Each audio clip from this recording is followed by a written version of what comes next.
Bienvenue sur Africa 24 pour cette nouvelle édition du QG Week-end. Au sommaire de l'actualité, la présidentielle et les législatives burkinabées auront lieu le 11 octobre et c'est le président béninois Thomas Boniayi qui a été désigné médiateur de la CEDEAO, la communauté économique des États d'Afrique de l'Ouest.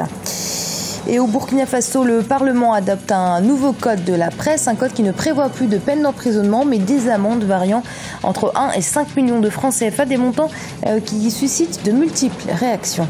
Et c'est ce 4 septembre, rappelons-le, que se sont officiellement ouverts les 11e Jeux africains, athlétisme, natation, football, pétanque ou encore escrime. De nombreuses disciplines sont mises à l'honneur de cette compétition qui prendra fin le 19 septembre.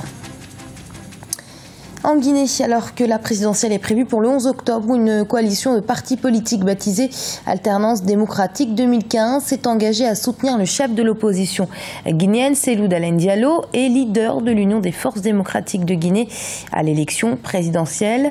Cette coalition comprend tous les partis membres de l'opposition, sauf ceux des anciens premiers ministres Lansana Kouyaté et Sidya Touré.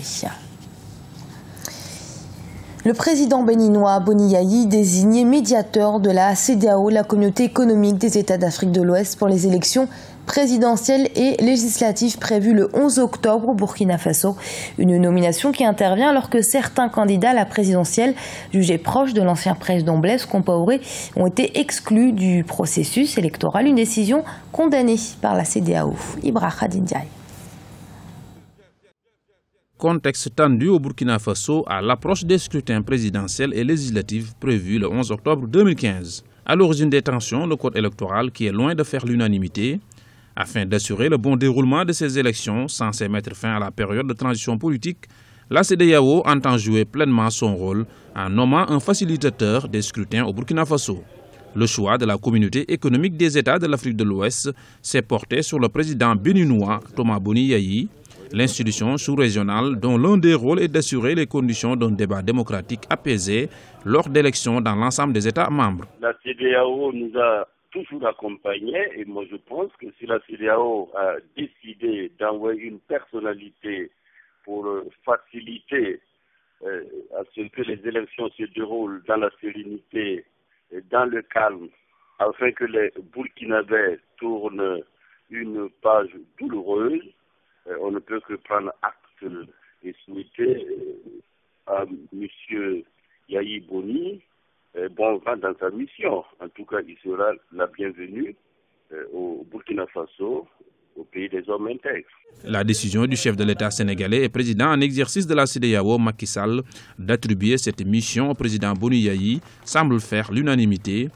Selon les analystes, le chef de l'État béninois bénéficie d'une neutralité qui lui permettra de dialoguer avec l'ensemble de la classe politique burkinabé. C'est une très bonne initiative de la part de la CEDEAO. En Afrique, les élections sont trop souvent suivies de crises énormes. On a encore en mémoire ce qui s'est passé dans des pays comme la Côte d'Ivoire, la Guinée.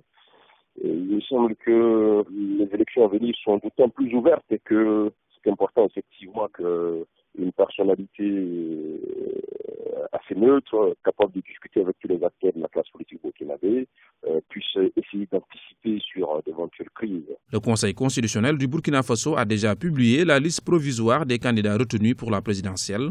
Ils sont pour le moment au nombre de 16 candidats. Rappelons que la campagne électorale pour ce double scrutin démarre le 19 septembre 2015. Au Burkina Faso, la plupart des professionnels des médias se sont réjouis de l'adoption par le Parlement de transition ce vendredi 4 septembre du nouveau code de la presse. Toutefois, si désormais les journalistes ne risquent plus de peine d'emprisonnement, ces derniers s'inquiètent tout de même du montant trop élevé des amendes, un montant qui peut varier entre 1 et 5 millions de francs CFA. Deo Gracias Podo.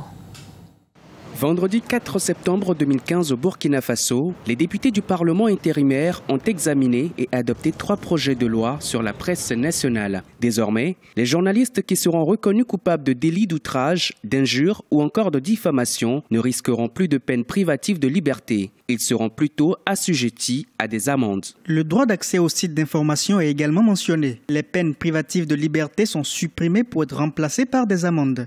En ce qui concerne les montants, ce qui a été retenu, c'est de 1 à 5 millions de francs CFA. C'est un consensus qu'on a trouvé pour prendre en compte la position des différents acteurs. La première version de ce nouveau code de la presse avait pourtant prévu des amendes de 10 à 15 millions de francs CFA. En cas de récidive pour les délits d'outrage, d'injure et de diffamation, le texte avait prévu qu'il soit appliqué le double de la peine. Des dispositions qui divisent les associations de journalistes et d'organisations professionnelles des médias.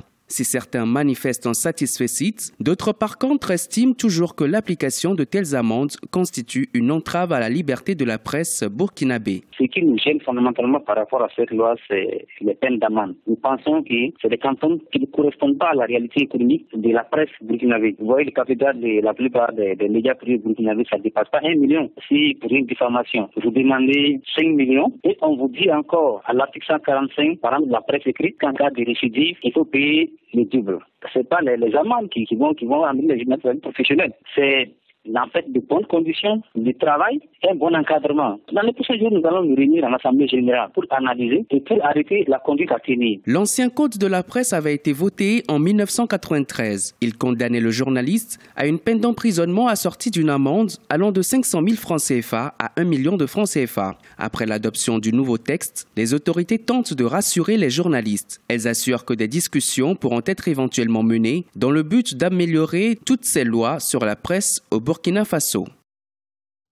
Les 11e Jeux africains se déroulent actuellement à Brazzaville, la capitale congolaise. Ils sont 22 athlètes congolais à y prendre part dans l'espoir de revenir au pays avec une médaille d'or, un défi de taille quand on sait par exemple que la Fédération d'athlétisme ne bénéficie d'aucune aide de la part de l'État.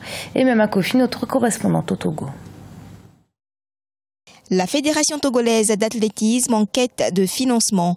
Ici, à la salle de gymnastique, dont des Allemands, plus rien pour encourager les athlètes au travail. Pourtant, elle était très fréquentée il y a encore quelques années. Le pays de 1973 à 2014 a totalisé 9 médailles pour les seniors et 3 dans le rang des cadets, notamment aux Jeux africains. Au second Jeu africain à Lagos, 1973, Albertine de Souza a reçu la médaille de bronze au lancer du disque. 30 ans après, c'est-à-dire 2003, toujours dans la même épreuve de lancer du disque, une autre Togolaise qui est dénommée Djibril Ali Fatou a été classée également 3e et cette fois-ci dans la nouvelle capitale à Abuja. En 2004, la même Djibril Ali Fatou s'est retrouvée en championnat d'Afrique à Brazzaville. Elle a obtenu une médaille d'argent au disque et une médaille de bronze au poids. Après ces vieilles gloires, le Togo attend du nouveau au sein de la jeune génération d'athlètes qui participent aux Jeux africains de Brazzaville. Remporter au moins une médaille d'or, c'est le souhait de beaucoup. Lorsque vous voyez un peu l'école kenyane aujourd'hui, qui n'a pas de très gros moyens, mais qui réussit à faire quand même de très belles performances. Donc, je pense qu'il faut copier ces genres d'exemples. Aujourd'hui, on a essayé de créer donc à Lomé le centre régional d'athlétisme, mais qui ne profite finalement pas au Togo. Il y a des Sénégalais qui y viennent, des Béninois, des Ghanéens, des Maliens. Aujourd'hui, les pays qui ont créé ça ne mettent pas les moyens. Donc, ça veut dire que c'est très difficile pour les athlètes de pouvoir se former, de pouvoir s'exhiber, de pouvoir s'essayer. Pas de moyens. Donc, voilà, il n'y a pas de magie à faire si on ne met pas l'organisation derrière. La Fédération togolaise d'athlétisme, pour redorer son blason, entend faire appel à ses partenaires financiers. Pour l'heure, aucun financement n'est accordé à la Fédération dans le budget de l'État. Et aux 11e Jeux africains, tous les sports sont rois. En escrime, par exemple, ils sont 14 pays à prendre part à la compétition. Et les finales de la 4e journée ont livré leur verdict ce 5 septembre au Palais des Sports de Kintélé, à Brazzaville. Un reportage de notre envoyé spécial Oliva Djakotan. L'Égypte, la Tunisie et l'Afrique du Sud ont respectivement décroché les médailles d'or dans les finales du sabre au niveau des hommes, fleuret et épée féminin, ce 5 septembre 2015 au Palais des Sports de Kintélé à Brazzaville. Les Égyptiens ont dominé les Tunisiens en sabre grâce à un bon collectif. Avec une détermination remarquable, les Tunisiennes ont de leur côté battu les Égyptiennes au fleuret.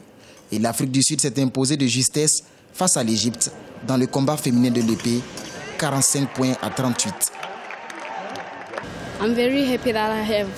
Je n'imaginais pas venir ici remporter une médaille en or. C'est fait, je suis heureuse et je salue toute ma nation.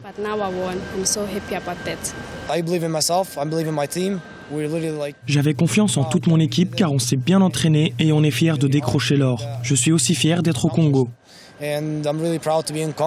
Plus de 100 pratiquants de cette discipline représentent 14 pays au cours des 11e Jeux africains au Congo. C'est le nombre le plus élevé de participants enregistrés à une compétition d'envergure continentale, selon les responsables de ce sport. Nous constatons qu'il y a un progrès des pays de notre organisation, des pays francophones membres, mais qu'il y a aussi un effort à faire pour accompagner les pays, notamment ceux d'Afrique de l'Ouest, pour plus de progrès. Il y a des performances, mais beaucoup de choses peuvent être faites.